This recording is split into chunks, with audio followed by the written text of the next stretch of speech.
We are now 10 days into the transfer window, and many of us fans thought we'd be in for quite the ride, as it was expected the club was set to make a few additions this winter.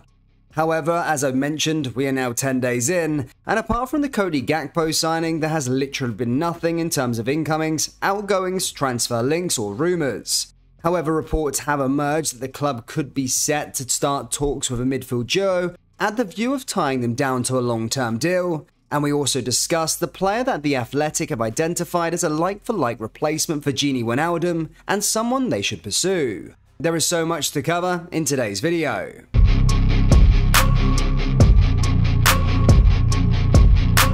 And hello everybody, welcome back to the channel guys. Before we get into today's video, please do smash that like button and subscribe to the channel for daily Liverpool content.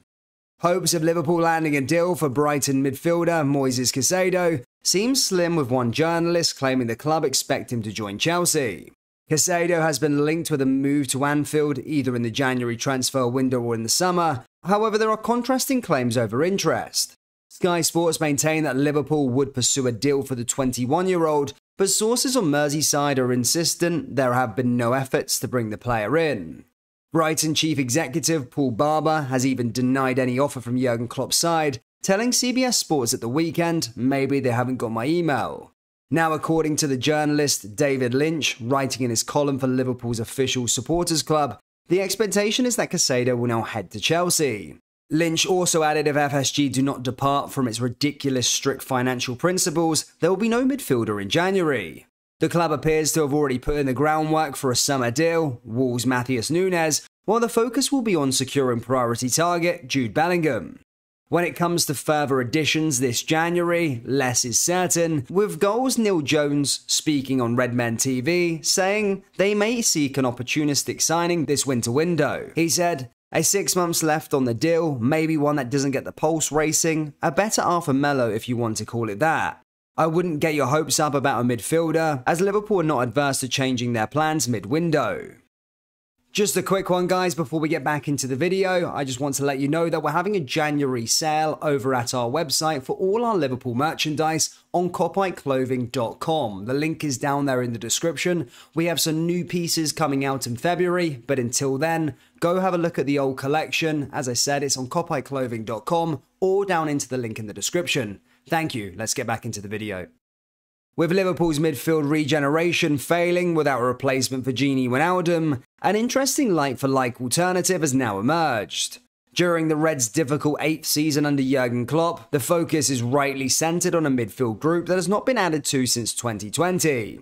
Liverpool have not signed a first-team midfielder since Thiago, and the Spaniard is the only new arrival in the middle of the park since Fabinho and Naby Keita 4.5 years ago. In that time, Gini Wijnaldum has departed the club for Paris Saint-Germain, failed, and then went on loan to AS Roma. Thiago has taken Wijnaldum's spot on the left-hand side of the midfield three, but that has not replaced the qualities the former number 5 brought to us, and should not be expected to. A study from The Athletic notes he is an unqualifiable player, but pinpoints ball retention, link-up play and preventing opponents progressing play as his key attributes. Running these criteria through a smart scout data, looking at central midfielders who have clocked 500 or more minutes on the pitch this season, presented only 2 matches. Those were Barcelona youngster Pedri, who is almost certainly unattainable now, and more interestingly Newcastle's Joe Willock. Willock, the 23-year-old who joined Newcastle from Arsenal in 2021, is described as above average in ball retention and link-up play, and is the same level as Wijnaldum. The suggestion is from The Athletic that Willock would be able to perform Wijnaldum's role to the best possible standard. There are understandable doubts over whether Liverpool could land a deal for Willock, of course, particularly given the club's newfound wealth. The Athletic also ran a search of central midfielders who have clocked 900 plus minutes with an output in terms of both ball retention and more defensive aspects. Jude Bellingham was among those who fit the bill, along with out-of-reach trio, Pedri, Gavi and Bayern Munich's Ryan Gravenberch. Reports are suggesting that the club are open to start talking about new contracts for both Alex Oxlade-Chamberlain and Naby Keita, as their current deals are set to expire this summer. Whilst this isn't the midfield duo that fans wanted to hear about, it is a realistic possibility that the pair will be here beyond this season. Transfer guru Graham Bailey said, while both Naby Keita and Alex Oxlade-Chamberlain look set to leave Liverpool, Jurgen Klopp is said to be open in them staying at the club and signing new deals now that they are involved again. It was largely a quiet weekend for Liverpool's loanees, with 9 not in action and 1 recalled, but there was a landmark goal for left-back Adam Lewis. Lewis, who was once close to a first-team breakthrough under Jurgen Klopp, has become a forgotten man among the 16 players out on loan this season. Now 23, the versatile Scouser is out of contract at the end of the current campaign and is settling into a regular role with his 4th loan club, Newport County.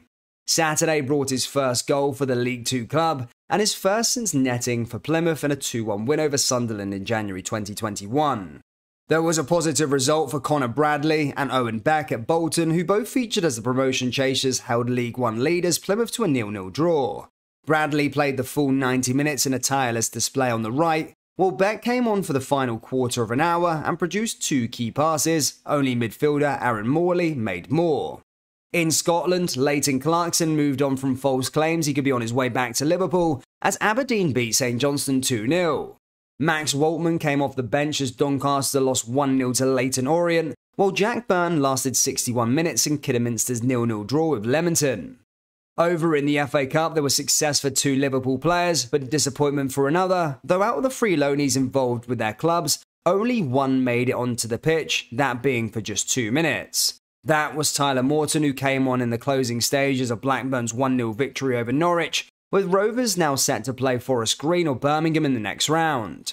Reece Williams also progressed into the 4th round as Blackpool shocked Nottingham Forest with a 4-1 win and will now head to Southampton.